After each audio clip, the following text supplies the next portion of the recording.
Why is the shank and the stiff board so important in a work boot? So first of all, the shank is a piece of really stiff material that sits in through here. If we imagine it's like a piece, they used to be made out of steel, but now they're made out of plastic. And the stiff board sits on top of that, and it's a very similar sort of plastic that stiffens up from the heel right down to the ball of the foot. So the functions of the shank and the stiff board are that it will make our boot only bend where our foot bends, and our boot will not twist too much.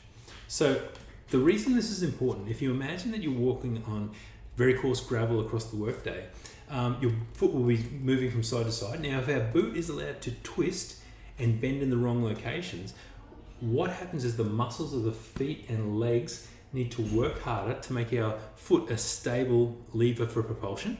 So it's almost like your foot's doing a plank and tightening up all of the muscles so it's an effective lever to propel off of, rather than letting the boot do that. So if we have a boot with a shank and a stiff board, it means the boot will be doing the work of stabilizing your foot and not the muscles in your feet.